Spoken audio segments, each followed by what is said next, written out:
Saludo cordial a todos los profesionales que nos acompañan en el desarrollo de nuestro segundo capítulo de esta capacitación, de este curso que hemos denominado Paternidad y Maternidad Responsable. En este capítulo vamos a abordar algunas temáticas o algunos conceptos que tienen que ver con la familia, su conformación, sus subsistemas, el desarrollo de conceptos como la autoridad familiar, los roles familiares, entre otros. Para comenzar, vamos a empezar haciendo una pequeña reflexión. ¿El embarazo o la noticia de llegada de un hijo es una decisión o es una circunstancia? Efectivamente, son múltiples las situaciones y posibilidades en que los padres conocen esa noticia de que van a hacerlo. No son pocas las ocasiones en que es una situación, es una noticia inesperada.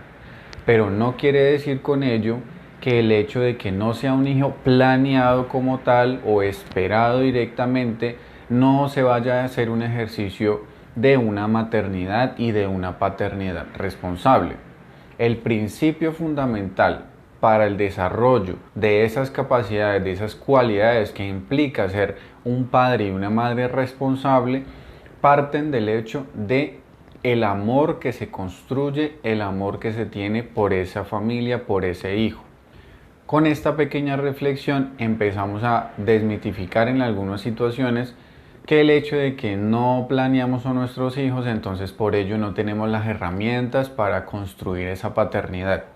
De hecho, el tener en nuestro proyecto de vida, incluso en un tiempo determinado, el haber conseguido ciertas garantías para que nuestro hijo pueda tener cierto nivel de bienestar, no implica que necesariamente yo tenga desarrolladas esas habilidades paternas y maternas para brindar esa crianza responsable. Eso es un ejercicio que se va construyendo con el tiempo. Como ya lo decíamos inicialmente, no existe un manual, y mucho menos este curso pretende serlo, para ser ese padre o esa madre ideal. Pero sí existen primero, ejercicios de experiencia para poder desarrollar esa maternidad y paternidad lo mejor posible, y por supuesto que existen estas orientaciones profesionales para aumentar y potenciar esos recursos que ya puedan tener las personas. Y ahora, para entrar ya en detalle en lo que tiene que ver con este segundo capítulo, vamos a iniciar con ese concepto general de familia. Porque cuando ya vamos a ser padres, cuando ya conocemos esa noticia, pues lo primero que se concibe en nuestra mente es esa conformación de familia. Y a grosso modo, para no extendernos, tenemos presente que las familias tienen diversidad de tipologías que tienen que ver con la cantidad de integrantes que cuenta ese hogar y con las relaciones consanguíneas que existen entre esos mismos integrantes. Pero hay algo particular o una forma de definir a la familia de manera concreta, y es que la familia es un sistema. Es ese núcleo en la sociedad, es ese núcleo de esa comunidad en la cual nosotros habitamos. Y cuando tenemos esa visión sistémica de nuestra sociedad, entendemos a su vez que está compuesta por diversas partes, y la familia no es la excepción. La familia podemos identificar que está compuesta por ciertos subsistemas que, si bien pueden variar dependiendo la tipología, como lo mencionábamos hace un momento, pues sigue ciertas reglas generales. Esos subsistemas que podemos identificar son el subsistema esposo-esposa o el subsistema conyugal, el subsistema padre-madre, el subsistema hijos-padres y el subsistema hermanos. Cuando tenemos claridad acerca de esos subsistemas o de esas relaciones internas que pueden existir dentro de una misma familia, ya podemos empezar a desglosar el siguiente concepto, que tiene que ver con los roles. Es decir, cuál es el papel que yo cumplo dentro de esa familia y que a su vez me diferencia de los demás integrantes. Y en cada familia se identifican y se especifican de manera clara, o bueno, por lo menos es el ideal, delimitar de manera clara cuáles son esos roles dependiendo cada uno de esos integrantes. ¿Y cómo podemos definir esos roles? Los roles los podemos conocer o estructurar de la siguiente manera. Está el rol conyugal. el cual será desempeñado por la pareja, cumpliendo las funciones conyugales propiamente, que son compartir esos momentos en los que los hijos no tienen alguna intervención o no están presentes. Implica ese ejercicio de toma de decisiones conjunta para el bienestar colectivo de la familia, crear esos espacios como pareja, aislados de esos otros subsistemas, como ya lo mencionábamos anteriormente, tratar temas que tengan que ver con la educación, la salud o cualquier otra situación importante dentro de la familia y que por supuesto tenga una comunicación adecuada y asertiva entre ellos mismos. Por otro lado, podemos distinguir el rol de padre y madre, que cuáles son esas funciones. Principalmente están los de proveer a la familia de esa protección, de la alimentación, del cuidado, de la seguridad, del amor, el respeto y ese lugar físico donde puedan vivir y puedan sustentarse como familia.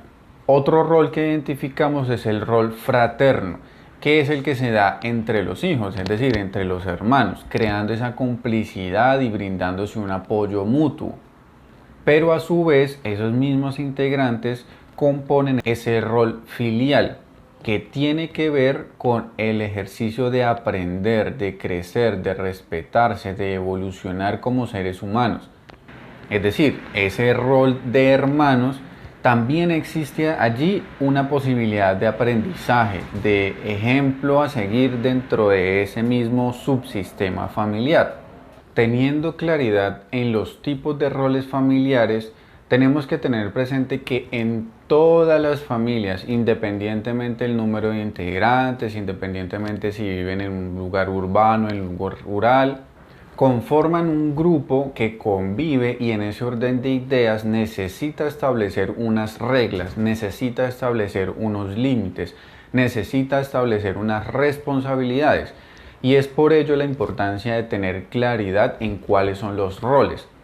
Algunas de las disfuncionalidades familiares ocurren cuando esos roles son difusos, cuando el hijo asume la autoridad frente a sus padres, por ejemplo, o cuando alguno de los cónyuges, alguna de las personas que ejerce esa maternidad y paternidad pretende opacar al otro. Allí existen las posibilidades o generalmente ocurre esas disfuncionalidades familiares. Y también hay que tener presente las propias capacidades de la persona dependiendo del ciclo vital. No son pocos los casos en que el hijo mayor, a pesar de que tenga una temprana edad, se le asignen unas tareas, unas labores de crianza de sus hermanos menores o de algunos quehaceres de la casa. Entonces, también hay que tener presente que esa asignación de roles y de responsabilidades tiene que tener en cuenta las propias capacidades de la persona. Y es de vital importancia para el desarrollo de los seres humanos, para construir esa propia visión y ese propio entendimiento de su papel dentro de su universo, dentro de su mundo, dentro de su sociedad, el tener claridad frente al papel que juega dentro de su espacio. Por eso también es importante no quitarle responsabilidades, no quitarle tareas a los miembros de la familia, porque estamos viendo entonces el otro extremo. En algunos casos se sobrecarga o en algunos casos se flexibiliza y de alguna manera lo que genera es una afectación en el desarrollo adecuado de sus propias potencialidades. Y claro, como ya lo analizábamos anteriormente, pues existen muchas tipologías familiares, existen tipologías familiares donde no necesariamente está el padre como tal, el biológico, netamente o consanguíneamente hablando, sino existe otra persona que puede suplir ese rol. Entonces es importante también identificar cuáles son esos roles familiares cuando nosotros hacemos un abordaje con familias. ¿Quién es el proveedor?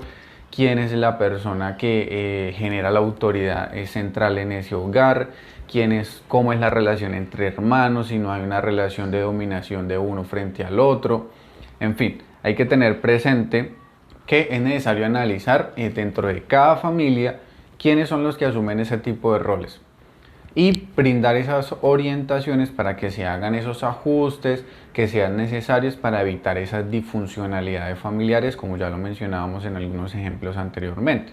Ahora, no basta simplemente con asumir unas responsabilidades determinadas dentro de la familia, porque como seres sociales, como sabemos, vamos cambiando todos los días, las circunstancias externas e internas de la familia van cambiando la cotidianidad permanentemente, nos tenemos que ir ajustando a nuevas dinámicas.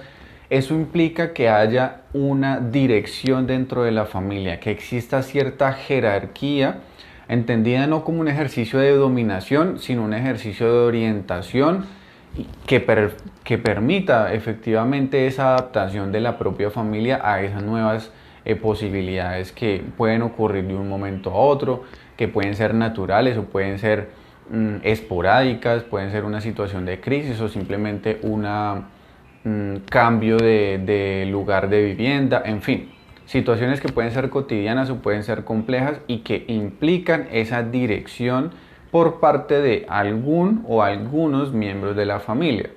¿Y por qué tiene que existir o por qué es sano dentro de la familia que exista esa superioridad por parte de los padres?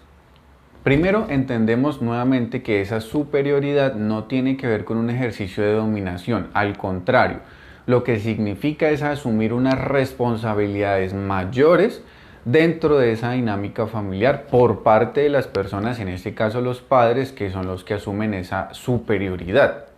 ¿Por qué? Porque tienen que brindarles un entorno protector, un entorno seguro, un entorno confiable a esas personas que dependen de ellas. En este caso, pues los hijos. Y esto se tiene que desarrollar con algunos elementos importantes como lo son la comunicación asertiva, el ejercicio democrático en la toma de decisiones, que permita también esa autonomía y ese desarrollo propio de los integrantes de la familia, porque no podemos ir al extremo de depender absolutamente de uno o de unos miembros de la familia. Entonces solamente se hace lo que el papá diga, solamente se hace lo que la mamá diga, porque esos extremos pueden generar dificultades en el desarrollo autónomo de las potencialidades que tengan los demás miembros de la familia o una sobrecarga emocional, económica, afectiva en uno de los miembros de la familia. Y que por supuesto también tiene que tener en cuenta el propio desarrollo del ciclo vital de los demás integrantes de la familia. Por supuesto que en una edad temprana, cuando son papá, mamá, hijos en primera infancia, pues el nivel de superioridad, si se quiere entender en esos términos, por parte de los padres respecto a su hijo, por supuesto que será mucho mayor. Pero a medida que el hijo va creciendo, que va desarrollando su propia potencialidad de cognición, de toma de decisiones, de reflexión, pues necesariamente habrá que darle más posibilidades de intervención al momento de tomas de decisiones que tengan que ver con esa familia. Siempre intentando mantener claros esos límites, claros esos roles dentro de la familia.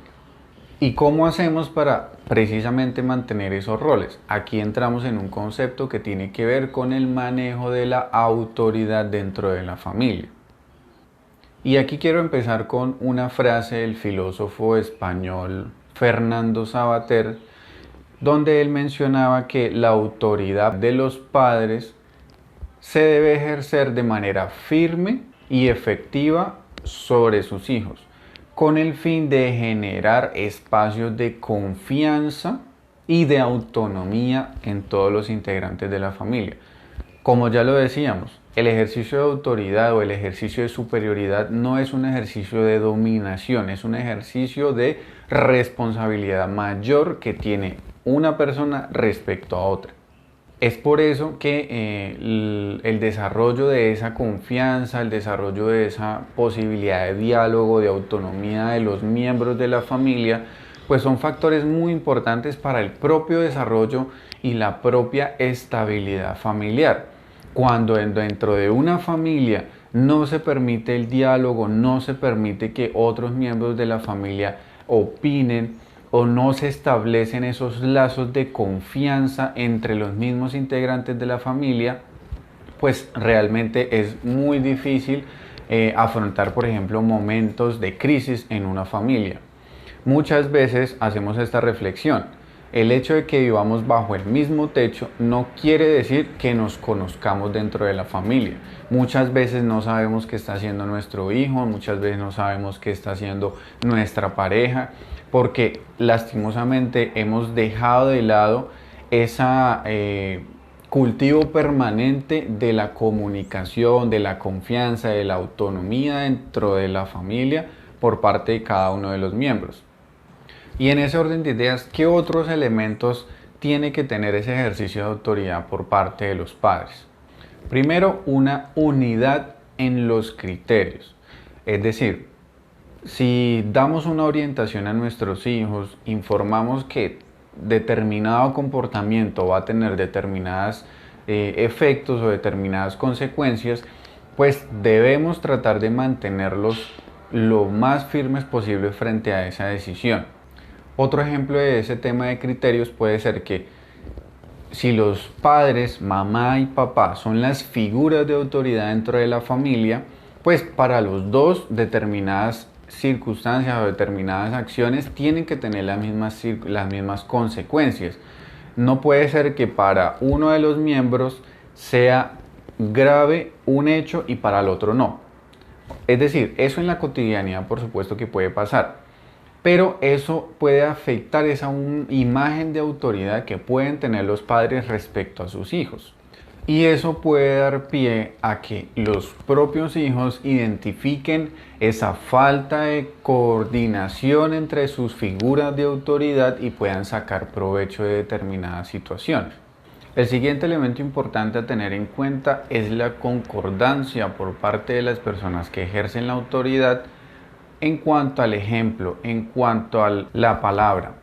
Es decir, la típica escena en que se le pide al hijo que no diga mentiras, pero si me llama la persona a la cual yo le debo, entonces le digo al niño que diga que yo no estoy. Ese estereotípico chiste ejemplifica esta concepción. Nosotros como padres, como figuras de autoridad, no podemos pedirle al hijo que se comporte de determinada manera o que no haga determinada actividad si yo la hago. Porque lo primero que va a haber, la primera forma de enseñar a nuestros hijos, de que ellos aprendan de nosotros, es el ejemplo. Entonces tenemos que ser muy coherentes al momento de exigirles a nuestros hijos. Y en determinada situación, si por alguna circunstancia estoy haciendo algo contradictorio a las reglas, inmediatamente corregir, inmediatamente dialogar con nuestro hijo, hacerle entender esa circunstancia, solicitar excusas si lo amerita la situación, para que nuestro hijo no pierda de alguna manera esa referencia o ese ejemplo que nosotros hemos construido. Es muy fácil perder o dejar caer esa imagen que se ha construido por un largo tiempo de crianza. Es importante siempre estar alimentando ese respeto, esa confianza que construye el hijo frente a nosotros como esas figuras de autoridad. Y el otro elemento es tener presente el ejercicio adecuado de ciertos valores. Nosotros generalmente le exigimos el tema del respeto, del cuidado, del comportamiento, pero nosotros tenemos que ser también muy conscientes de no transmitirle ciertos antivalores si se quiere. Por ejemplo, los prejuicios que nosotros podamos tener, incluso nuestros miedos, nuestros temores. Muchas veces queremos que nuestros hijos piensen y entiendan igual que nosotros, incluyendo esos prejuicios o esos temores que muchas veces desarrollamos. Entonces allí hay que también ser muy cuidadosos, muy cautelosos al momento de que utilizamos de manera equivocada nuestra autoridad para que nuestros hijos piensen o actúen o sientan de determinada manera. Pero para profundizar un poco más, vamos a identificar ciertas tipologías de figuras de autoridad familiar. La primera de ellas es esa figura o esa familia autoritaria. ¿Y cómo son esas familias autoritarias? Son esas familias en que los padres no se comunican frecuentemente con sus hijos, no los escuchan, no los tienen en cuenta y en todo momento exigen obediencia y sumisión. solamente por el hecho de ser sus padres. Incluso llegan a creer que el castigo los hace más fuertes para que enfrenten la vida. En estos casos, es el padre o son los padres quienes hablan, piensan y deciden por sus hijos. Por ello, con frecuencia asumen posturas arbitrarias con tal de mostrar que ellos son los que mandan en la casa. Los padres autoritarios tienden a formar hijos tristes, con personalidades y autoconceptos débiles e inseguros, principalmente con las relaciones con otros adultos, dado que como mecanismo de transferencia proyectan la imagen de su padre o de su figura de autoridad y presuponen que éste los mira, los controla, los supervisa, los castiga a toda hora y por cualquier motivo. Tenemos el caso de la persona que pretende estar sometida a lo largo de todo el desarrollo de su existencia, en el escenario escolar, en el escenario laboral e incluso en los escenarios de pareja. Estas son algunas secuelas de tener padres autoritarios. En los colegios, los niños que tienen padres autoritarios suelen ser aislados, temerosos y asolapados. Paradójicamente, en ciertos casos, el maltrato puede generar el efecto exactamente contrario. Es decir, en muchas ocasiones se pretende castigar físicamente a nuestros hijos para que no se comporten de determinada manera, pero puede llegar un punto en que el maltrato físico ya no tenga ningún efecto para nuestro hijo, no modifique ningún comportamiento como el padre esperaría que lo hiciera. Además, que son muchos los casos en que ese hijo maltratado en un futuro se convierte en un maltratador de sus hermanos, de sus amigos, incluso de sus propios padres. Y por supuesto puede reproducir ese mismo ejercicio cuando construya su propia familia. El otro tipo de autoridad familiar es la permisiva. Este es el tipo de familia en que el hijo adquiere plena potestad para hablar, para opinar, para juzgar, actuar y decidir en todo momento, en todo lugar y en toda circunstancia. Se le diluyen así los límites y la autoridad en el hogar. Lo paradójico es que siguen siendo familias autoritarias, pero ahora quien impone la autoridad es el niño o el joven, quienes se tornan en pequeños tiranos de la familia, que de niños muerden, pueden tener algunas pataletas y de jóvenes ya llegan a un maltrato físico, insultan e imponen su voluntad ante la mirada complaciente de sus progenitores. En este tipo de familias no hay límites ni responsabilidades para la convivencia. El niño llora y hace escándalos cuando no se acata su voluntad. Saben perfectamente lo difícil que es para un adulto soportar la mirada castigadora del público que percibe la escena y por ello prefieren realizarla ante la presencia de la mayor parte de personas posibles. Los padres permisivos son aquellos que se sienten amigos de sus hijos, por los que estos ganan un amigo pero pierden un padre. Se invierten los roles y ahora el autoritario es el niño. Definitivamente en estos casos hace falta límites. Los padres permisivos forman individuos con bajo nivel de responsabilidad y necesidad de lograr las cosas. En la escuela se convierten en estudiantes generalmente con bajo desempeño, que no acatan normas y casi no ven las necesidades de sus compañeros. Son pocos queridos por ellos ya que imponen su voluntad, son caprichosos y autorreferenciales. Suelen exigir tratos diferenciados. Son niños con muy poca autoexigencia, disciplina y persistencia. La siguiente tipología de autoridad familiar son las indiferentes.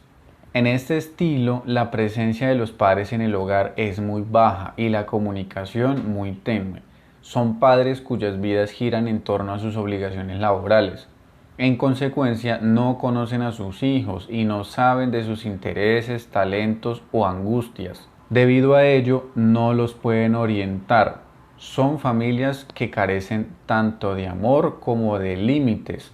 Muchas veces los afectos y la comunicación son reemplazados por objetos. Con frecuencia, estas familias conforman estructuras en que la autoridad está diseminada en diversos miembros del hogar, por lo que las normas y los límites varían significativamente dependiendo quién esté ejerciendo la autoridad en ese momento. Se convierten en familias ambivalentes, cuya autoridad no es clara, carecen de firmeza y tienden a oscilar entre posturas autoritarias y permisivas. Y finalmente está el estilo de familia democrática. Estas se caracterizan por tres elementos: la comunicación y la participación continua de todos los miembros, los límites claros para los hijos y que quienes toman las decisiones fundamentales son siempre los padres. Son familias que amplían la frecuencia y la calidad de la comunicación con los hijos. La frecuencia la amplían precisamente contando con más espacios, con más tiempo y con diversos escenarios para poder hablar. Y la calidad proviene de la importancia de los temas que se abordan como familia. No solamente es hablar banalidades, sino hablar situaciones importantes para que asimismo los integrantes de esa conversación se sientan tenidos en cuenta, involucrados en los hechos relevantes para la familia. En general, los integrantes de una familia democrática se dicen y expresan las ideas y los sentimientos. Se recurre al diálogo y no a la imposición o a la norma por sí misma. Hay mucha participación, los hijos se sienten escuchados, consultados, valorados, pero también saben que la autoridad del hogar y las decisiones no las tienen ellos, aunque siempre serán consultados. Generalmente son familias que expresan esa unión para conversar, para reunirse por diferentes eventos familiares, etc. Y la última característica de este tipo de familias, como ya lo hemos resaltado, es que los adultos toman las decisiones fundamentales. El padre siempre va a escuchar al niño, pero nunca va a abandonar su propio rol. Y no se convierten en amigos de los hijos, pero se respetan sus puntos de vista. Hay ocasiones en las que los padres expresan sus opiniones con firmeza, pero siempre de manera argumentada y respetuosa. Y finalmente, para complementar esta descripción de cada una de las formas de autoridad, es necesario resaltar que las descripciones en cada una de ellas, las que acabamos de analizar, pues son muchísimo más amplias, más variadas, ¿sí? Las características mismas de cada una de las figuras de autoridad familiar que hemos analizado son muchísimo más amplias. Apenas hicimos un esbozo general. Existen otro tipo de comportamientos que también se pueden identificar en cada una de las figuras de autoridad. Por otro lado, es importante también resaltar que las familias en general no se estancan en un determinado tipo de autoridad. Por ejemplo, cuando se está en ese proceso de formación, cuando están generalmente en la primera crianza de ese primer hijo, la familia fluctúa de tipo de autoridad, precisamente porque está en ese proceso de adaptación. También los cambios en determinada fase de ciclo vital hacen que el tipo de autoridad pueda variar. Por ejemplo, quizás en la primera infancia, con ese primer hijo, el tipo de autoridad sea pues autoritaria, pero cuando ya el hijo entra a su primer ciclo escolar, entonces puede que sea un poco más permisivo y así sucesivamente. Dependiendo del ciclo vital, también la autoridad dentro de la familia puede ir variando. Otra situación es cuando existe un hecho crítico, un hecho inesperado que altera la dinámica, la normalidad familiar, y eso también puede hacer que el tipo de autoridad que está establecida cambie. Por ejemplo, cuando hay alguna pérdida de algún integrante de la familia o cuando llega un nuevo integrante en la familia, entonces esos cambios hacen que las figuras de autoridad modifiquen en la forma en que pues ejercen ese rol. Ahora, quiero hacer énfasis en un aspecto particular. Hoy en día se habla mucho de la importancia de establecer escenarios de confianza con nuestros hijos. Y en algunas situaciones e incluso por parte de algunas orientaciones familiares se aconseja que se establezca una relación de amigos entre los padres y los hijos. Como lo hemos descrito en alguna de las tipologías de autoridad, es muy probable que el borrar los límites, el borrar esas fronteras de autoridad, ese respeto, esa jerarquía entre padres e hijos, puede llegar a ser incluso contraproducente para el desarrollo mismo de la familia. ¿Por qué? Porque cuando establecemos una relación de amistad con otra persona, pues básicamente lo que hacemos es equiparar, igualar esa relación, esa interacción que existe entre nosotros, ¿sí? Cuando yo tengo un amigo, pues no se trata de que yo domino, que yo haga que esa persona haga lo que yo considere o viceversa. Es una relación simplemente de aconsejarnos, de acompañarnos, de apoyo, de pasar momentos determinados, pues precisamente en el marco de esa amistad, etcétera. Entonces se vuelve una relación y muy igualitaria que cuando lo hablamos de padres e hijos, pues resulta ser muy contraproducente en la mayoría de casos. Esto no quiere decir que no pueda existir una relación de confianza, un diálogo más allá desde el rol de padre e hijo, sino que realmente puedan descubrir muchas cosas en común, muchas cosas de la propia vida, orientar de forma más despreocupada, si se quiere, en algunos momentos a nuestros hijos, de incluso precisamente en ese rol de entender a nuestros hijos, de entender los gustos, de entender sus propias necesidades, que nosotros queramos como padres adentrarnos un poco en ese mundo. Eso es importante porque eso lo que genera es un entendimiento mayor de las propias necesidades de nuestros hijos. Pero no podemos nunca perder nuestro rol de padres, nuestro rol de autoridad. Recordemos el principio fundamental. La autoridad lo que nos da es una responsabilidad frente a nuestros hijos. Si perdemos esa autoridad, perdemos esa capacidad de orientar, de poder guiar de forma adecuada según nuestros criterios y la experiencia propia como padres a nuestros hijos. Entonces, siempre hay que construir primero esa relación de firmeza para luego fortalecer la confianza y que haya una relación muy dinámica y fluida entre padres e hijos. Que sea factible también esa construcción de las reglas, esa construcción de las normas.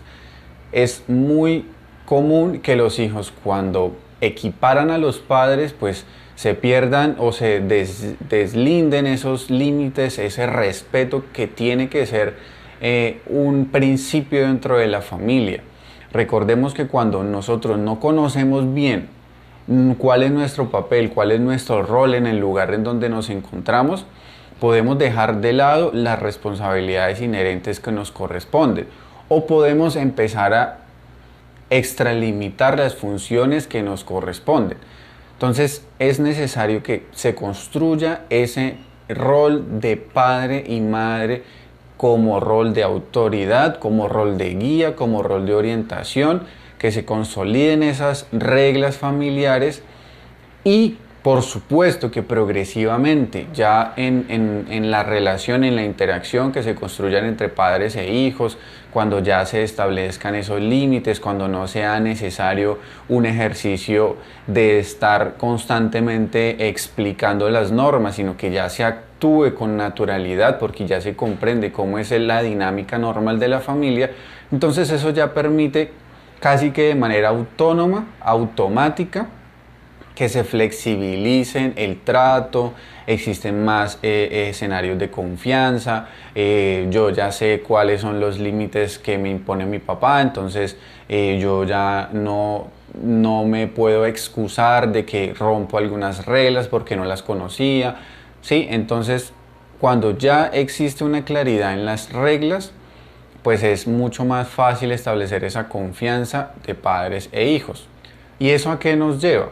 A que la toma de decisiones en determinado momento del ciclo familiar sean mucho más fluidas. En un principio, la responsabilidad está concentrada en los padres. Tiene que ser concentrada en los padres porque los hijos pues tienen una total dependencia de ellos. Pero la intención es que a medida que se va fortaleciendo ese rol, a medida que se va fortaleciendo esa figura de autoridad, a medida en que se tienen delimitados de manera clara cuáles son los roles y cuáles son los límites, que se definen esas normas, que se tienen claridad sobre ellas, que se respetan. Y aquí hago énfasis en la totalidad de los integrantes de la familia, no solamente que el hijo debe comportarse de X o Y, sino que también los padres tienen que comportarse de una forma adecuada, ¿cierto? Entonces, cuando ya esas normas están claras para toda la familia, ese ejercicio democrático para empezar a tomar las decisiones pues va a ser mucho más fluido, se puede tener en cuenta la opinión y el concepto como tal de todos los integrantes, porque quizás ya mi hijo, por supuesto que ya conozco, que tiene un criterio, ya lo he formado, ya tiene unos valores, ya tiene una propia visión del mundo y puede aportar para el desarrollo continuo que tienen las familias. Entonces, esa toma de decisiones va a ser mucho más democrática, mucho más amplia. Se pueden incluso llegar a construir acuerdos. Entonces, si determinada parte de la familia o determinados integrantes deciden que se tiene que hacer de una forma y hay una propuesta diferente por parte de otros integrantes, se dialogan, se argumentan y se construyen esos acuerdos, que también es muy importante. Lo ideal es que la comunicación y el establecimiento de las reglas lleguen a ese punto, a que se establezcan por acuerdo. No en ejercicio igualitario. Recordemos siempre mantener las claridades y los límites, pero sí con la voz y la participación de todos los integrantes. Ese es el ideal. De esta manera participan todos, se tiene claridad de quiénes son las personas que finalmente toman la decisión, pero hay una tranquilidad colectiva de que se tuvo en cuenta el punto de vista de la mayoría. Entonces, con esta reflexión final acerca de la importancia que puede ser en el momento de la crianza, en el ejercicio de la paternidad y de la maternidad, la toma de decisiones para la familia, entonces damos por terminado nuestro segundo capítulo. De esta manera, entonces, los invito a que puedan seguir también el material de apoyo en la plataforma. Nos pueden transmitir sus inquietudes, sus aportes y pues nada, nos encontramos en el próximo video. Hasta luego.